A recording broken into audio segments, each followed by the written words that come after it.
What's up guys, Mr.Wednesday here, back at it with another video. Faction Wars today, episode 6 I believe, or 7, not sure. So now we're at the point where votes have no meaning anymore. All the factions that people actually voted for are covered at this point, so we're left with everything in the top row. Then we have, I believe, Lizardmen, Orcs, and Ogre tribes left. Yeah, I think that's the case. We covered these 5, I know that much. And we covered Skinwalkers, so this is supposed to be episode 7. Yeah. Okay, so I'm gonna choose basically based off of the difficulty I have had. Now, Orcs are gonna be in this video. I know people may expect Lizardmen, but honestly I got stupid lucky. I grabbed Draco, I had Razin at that point, and then I also had Fushan. So honestly, the Lizardmen faction was just a breeze for me. Now I know that's not the case for many of you. So actually, hey, let's cover Lizardmen today. I know how difficult Lizardmen can be.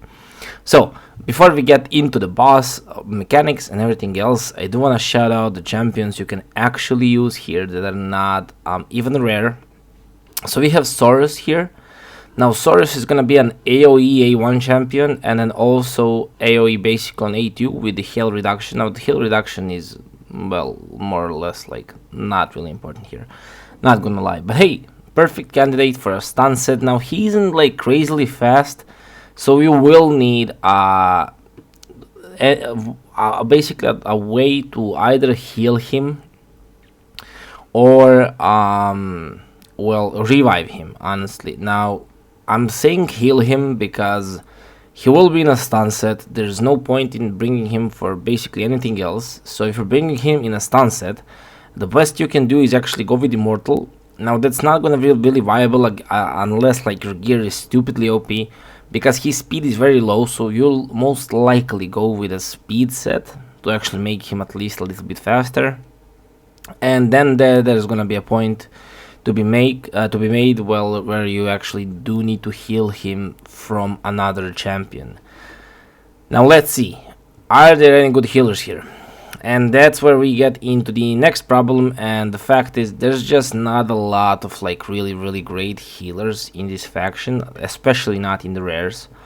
Now on the other hand, you could do a thing, I basically did it like 6-7 times during my takeovers, where if a person has, what's his name, Skullord, and then you pair Skullord with this Skullsworn over here, basically Skullord Vargal is gonna be, let me just check where it is. Yeah, he's gonna be reviving a Skullsworn basically every time he gets a turn. So that's kind of a way for you to cheese through this faction. Now let's discuss without mentioning basically any void legendary champions, because you know not a lot of you will have them. Like if you have a Krisk, that's even more of a cheat code than having Draco, Fushan, and Razin like I did. Basically Chris is gonna just nullify anything that's happening on the field. He's just that good. So let's start from the bottom and make our way to the top. Now honestly, among us the rares, apart from the Skullsworn cheese strategy I just mentioned, he's not gonna be useful to you in any other way, so honestly like just do not invest in him. Otherwise we have a Metal Shaper who's gonna be placing a shield here. Now that shield is not gonna be like crazily big, but hey, a nice addition to perhaps like bring you a little bit more survivability. Then we have a 30% chance of stealing one random buff, again nothing too crazy. And then he does have this remove all debuffs from one ally with the lowest HP.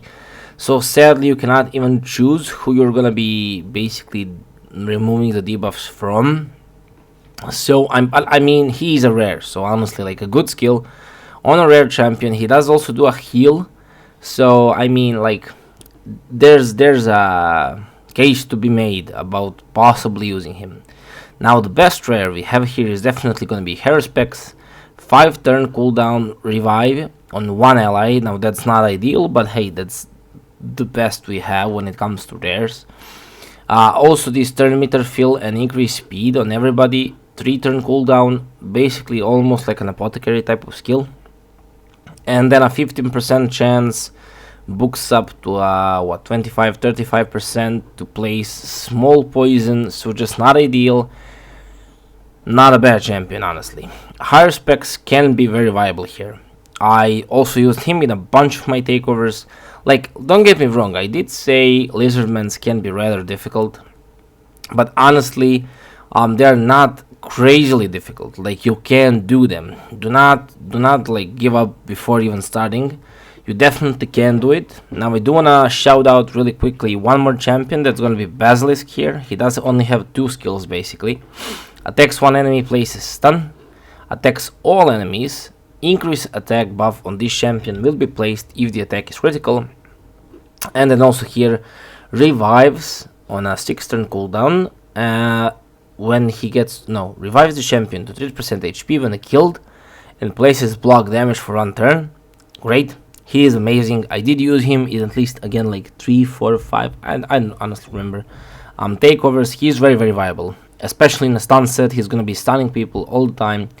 Terrific choice, if you ask me. Now let's go over the other epics. Now Jizo, honestly, alongside Drake, is just going to have like 0 utility here. So I'm just going to cross those 2 off straight away. That's definitely not somebody I'm going to advise you to build. Now let's check this new guy, Broodlord, who actually came alongside the Tatura Fusion. So perhaps if you have not finished Tatura Fusion, but you did get this guy, he's not going to be bad for you. Whenever basically anybody is attacked who is under ally protection, there's going to be 30% chance, books up to a 45, so it's sniper mastery, that's going to be 50% chance of placing decreased speed.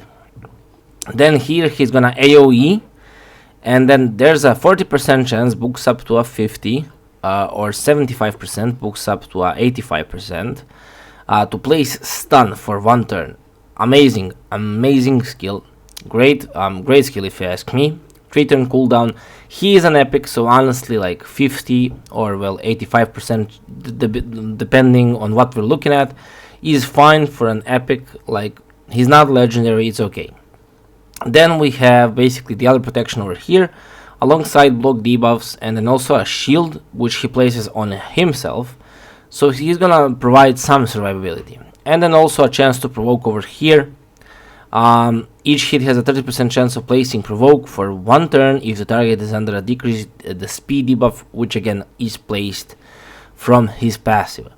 Also defense in all battles, I mean not the best, but like not the worst aura. Then we have Ajax, who's gonna be amazing, basically the MVP if you ask me. Decrease attack, decrease crit rate, decrease turn meter on same skill. Then we have heals everybody by 10% of their max HP, by additional 2.5 for each debuff on the target, so please beware who you're targeting.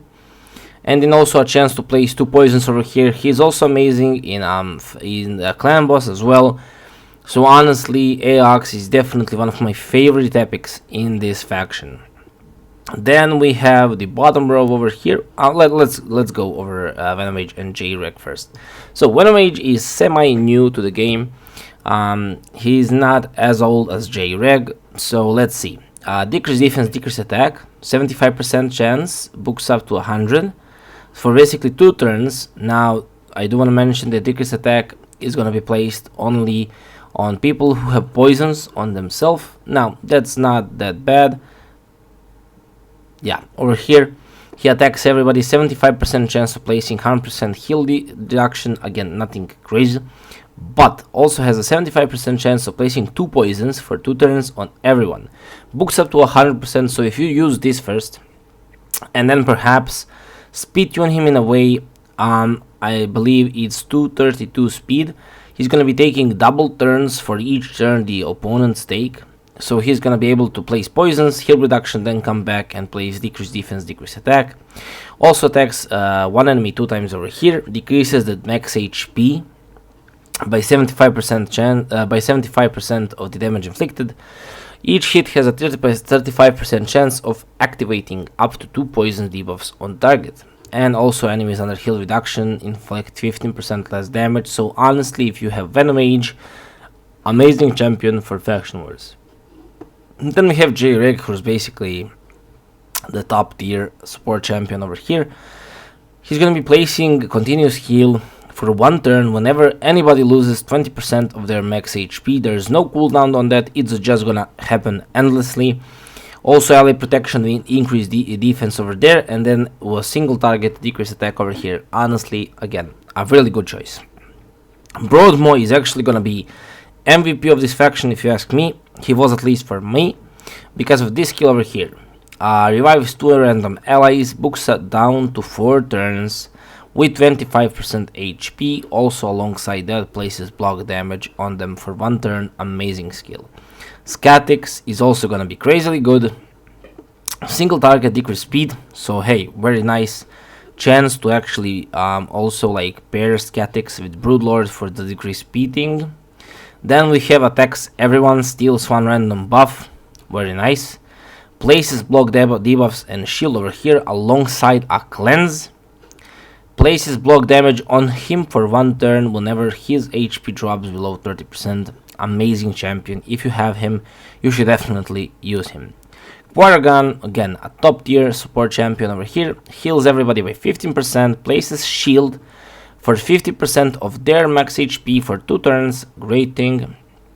Also over here, places perfect fail or an increased attack on those who have attack higher than defense, or block debuffs and increase defense on those whose defense is higher than attack. So that's something you can control yourself. So please make sure that you're actually building your champions correctly. Now when we get into legendaries, as I said, like if you have Romantu, you're fucking done with the faction wars. There's literally no need for me to explain that. Jagger is gonna be kind of the same, so honestly, like if you got him, you're most likely done. So I'm not even gonna like insult you, but by saying you can use those two. Like we're here trying to help you clear this first time around with 3 stars. So as I said, I already explained Vargal in the cheese strategy. He's gonna be amazing. Basetta kinda falls into the same realm of Jagger and Remnantu, so I'm not gonna mention him basically as well. Krisk, I already gave a big shout out. Amazing champion. I know he's void legendary, again, not someone everybody is gonna have. So if you have him, you definitely should not be having difficulty with this faction. He's just that good. Then we have Vargumkar, who is kind of viable, but honestly, like there's even like better rares and epics in this faction for faction wars, strictly speaking. So I honestly cannot really advise using him unless you like literally have nobody else who's better.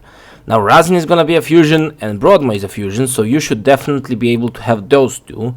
Those two are gonna be freaking amazing. We all know how amazing Razin is. I'm not even gonna like waste your time here by explaining that. If you're not sure why Razin is amazing, just go read his skills. You'll see really easily why he's so amazing. Now Fushan is gonna be amazing as well. Great aura, amazing aura.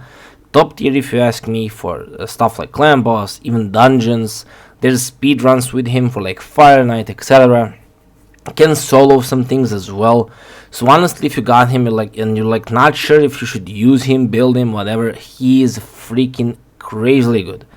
Do not let anybody tell you that he's not. He's also great for arena, so honestly, just somebody you should definitely invest in. Stun over here, decrease defense over here. Hard hitting A1, 25% chance of placing an extra hit. Nothing to not love about him.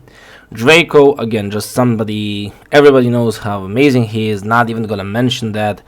He just has this crazily good AoE decrease defense weaken, 4 poisons over here. Crazily strong A1, just an amazing champion. So basically, amongst all of these, Draco, Fushan, Razin, can be built in lifesteal gear if you have tier 6 masteries on them. Everybody else should be in like a mixed match of regen gear, immortal gear, speed, perception, whatever you need. If you do have revivers, you can actually build your nukers more glass cannony, because you'll have that like the safe, basically fail safe to revive them if they die. So that's a great thing to have. And then as I said, Broadmoor is gonna be a fusion, so you can definitely grab this guy. I know some people called him like her, because of the mo. I'm not really sure. I'm like not from US or anything like that. So I mean, English is just not like my first language. I have no clue. So honestly, if I like mix and match the genders, please don't hate me. Thank you up front. And actually, that's gonna be everything I wanted to cover well, basically, at least like champion related. Now I do want to explain the boss. Now boss is gonna be a pain, honestly. He's gonna be increasing HP for basic. Increasing turn meter for basically any damage you do to him. So poisons are gonna be a big help because those actually do not count like the raw damage you do. And he actually hits really hard. So I advise having some sort of protection. No matter if it's like ally protection, if it's like shield buff, so something like that, just to like be sure to that you are able to basically like survive the initial output of damage he does to you, and then after that you can mitigate it kinda nicely. He does not really pick a target, at least from like what I've seen.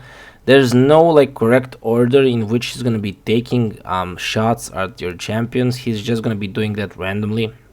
So sadly, not something you can actually like calculate. So I do advise. So if like lose a champion, let's say it's your reviver, you can just like exit out, come back again. It's gonna be fine. You will be able to do that. Also, on his first turn, he's gonna be basically cleansing off all the debuffs he has on himself. So I highly advise not placing any debuffs before his first turn. Now when he takes the first initial turn, then you can place all the debuffs on him you want. Perhaps try to decrease his turn meter from like champions like Aox, from Razin, etc., so that you are actually able to like keep him under your, well, I'm gonna say like spell, and then you can dance your dance, do all the damage you want. He's gonna be taking some turns doing the damage to you, but as long as you can mitigate the damage basically to like buffs like ally protection, as I said, shield, block damage, whatever you have, depending on what champions you have. Like if you have Argal, that's gonna be like cheat code in itself, because all you need is like build your Skull Sworn really glass cannony.